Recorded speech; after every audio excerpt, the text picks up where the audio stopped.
La da da, just casually walking. Oh, hey Verity, what are you doing over there? Hey Ollie, I'm reading Fire and Bones by Kathy Reichs. Do you want me to give you some other... Wait, can we start again? I've got an idea. Okay.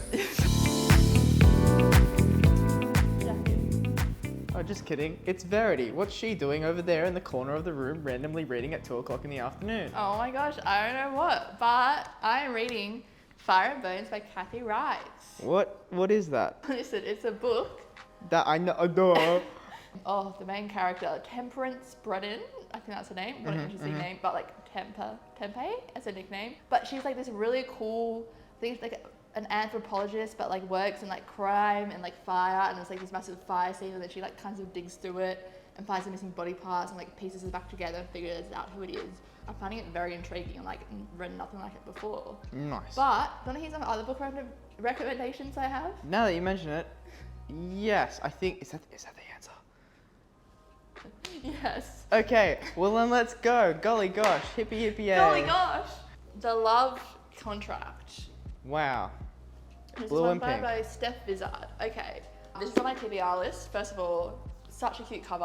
I just love like the two different sides, the two different lives. Adorable. Adorable. But basically, it's about a single mom, and her name's Zoe. She thought she had all the parenting things figured out, but then there was a childcare drought, and she had to derail her plans to return to work. So then she ended up, the guy next door becomes a nanny and also a fake boyfriend. Like, Wow. I'm ready to read this. As I that would know, happens. like, I love these kind of things, like next door romances. If Is it's the a romance. boyfriend Chris Evans? Is it? In my dreams, it would be. Chris Evans. Don't you know who Chris Evans is? I'm great with book recommendations. Ollie has a billion movie and TV show recommendations, so if you need one, ask him. What do we got? Final Verity? Cut, S.J. What? Watson. Final.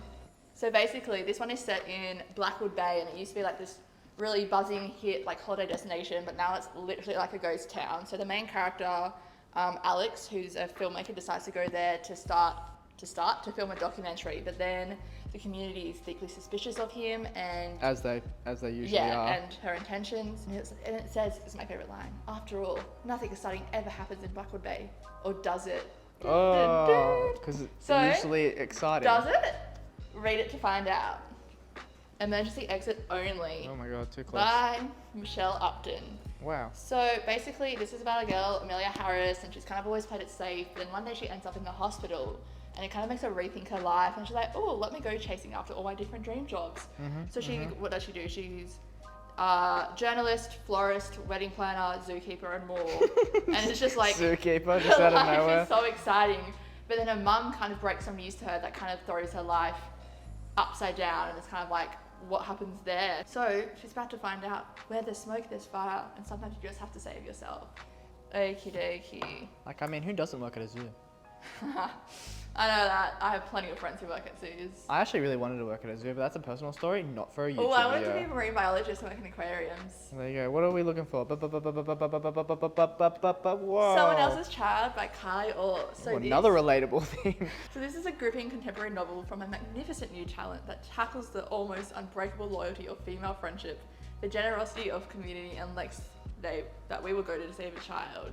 So basically, main character Anna, her daughter Charlotte has terminal brain cancer. Oh, that's depressing. Yeah, quite Jeez. depressing. I love a good book that makes me cry, because I feel like that's when you know the authors are really talented, when it like brings out all these different emotions in you.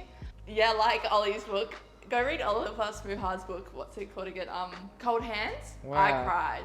But yeah, so basically Charlotte has, the daughter of the main character has terminal brain cancer, so they go on this desperate hunt for a cure, and their only hope lies in expensive European drug trials. So if you want to find out if she lives, read this book. Yeah, highly recommend. Highly recommend. We love it. All right, last book. We're gonna do 5, and it was not Fire and Bones. It is Nice cover, though. The Glass House. Now, I haven't read this one, but this is actually what one of you guys told me I should read on Facebook, so I have added it to my TBR. So it's basically about a psychiatry registered by Dr. Hannah Wright, and she ends up in this hospital, and it's like a really strange medical system, and it's just like her and her fellow trainees dealing with all this bizarre stuff that they have to encounter. So she gets new patients. Chloe has a life-threatening eating disorder. Sean, who's suffering postpartum psychosis and fighting to keep her baby. And Xavier, the MP, whose suicide attempt has an explosive story behind it. all Wow. this time, Hannah's trying to figure out herself as well. Everyone's Sounds really not happy. great. I'm excited to read it. Thanks for the recommendations. That was book picks. That's the Book series. picks for this week. Let me know if you've read any of them down in the comments or if you've added any to your TBR.